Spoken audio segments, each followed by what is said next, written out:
ബംഗളൂരുവിൽ IPL വിജയാഘോഷത്തിനിടെ 11 പേർ മരിച്ച സംഭവത്തിൽ ജുഡീഷ്യൽ കമ്മീഷന്റെ അന്വേഷണ റിപ്പോർട്ട് പുറത്ത്. Karnataka cricket association, royal Challengers Bengaluru, police എന്നിവർ ദുരന്തത്തിന് ഉത്തരവാദികളാണെന്ന് റിപ്പോർട്ടിൽ പറയുന്നു. വിവരങ്ങളുമായി ഖിലാഫ് സ്പോർട്സ് ഡെസ്കിൽ നിന്നും ചേരുന്നു. ഖിലാഫ്, എന്താണ് ആ റിപ്പോർട്ടിൽ പറയുന്ന മറ്റു വിവരങ്ങൾ? സനീഷ് സൂചിപ്പിച്ചതുപോലെ തന്നെ RCB, അതേപോലെ തന്നെ കർണാടക ക്രിക്കറ്റ് അസോസിയേഷൻ, കൂടാതെ കർണാടക പോലീസ് എന്നിവർക്കെതിരെയാണ് ഇപ്പോൾ പുറത്ത് ജുഡീഷ്യൽ അന്വേഷണം സർക്കാർ പ്രഖ്യാപിച്ച ജുഡീഷ്യൽ അന്വേഷണത്തിൽ ജസ്റ്റിസ് സമർപ്പിച്ച ഉത്തരവിൽ റിപ്പോർട്ടിൽ പറയുന്നുള്ളത്. കൂടാതെ ഇതിൽ എടുത്തു പറയുന്നത് RCBയുടെ ഗുരുതര വീഴ്ചയാണ് എടുത്തു പറയുന്നുള്ളത്.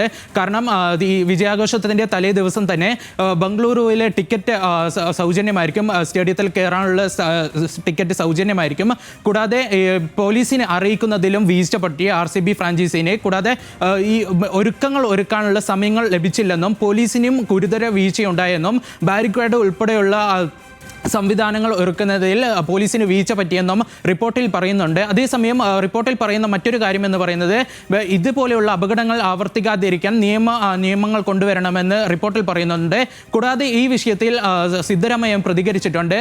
റിപ്പോർട്ട് കണ്ടിട്ടില്ലെന്നും റിപ്പോർട്ട് ജൂലൈ 17 നടക്കുന്ന ക്യാബിനറ്റ് മന്ത്രിസഭാ യോഗത്തിൽ ചർച്ച ചെയ്യുമെന്നും ഇതിൽ വേണ്ട നടപടികൾ സ്വീകരിക്കുമെന്നും സിദ്ധരാമയ്യ പറഞ്ഞിട്ടുണ്ട്. കൂടാതെ ഇതിൽ എടുത്തു പറയുന്നത് RCBയുടെ ഭാഗത്തു നിന്നുള്ള ഗുരുതര വീഴ്ചയും സ്പോർട്സ് ക്രിക്കറ്റ് അസോസിയേഷനിൽ നിന്നുള്ള ഗുരുതര വീഴ്ചയും എടുത്തു പറഞ്ഞുകൊണ്ടാണ് ഈ ജസ്റ്റിസിൻ്റെ റിപ്പോർട്ട് പുറത്ത് സർക്കാരിന് സമർപ്പിച്ചിരിക്കുന്നത്. സനീഷ്, ശരി, നന്ദി ഖിലാഫ് ആ വിവരങ്ങൾക്ക്.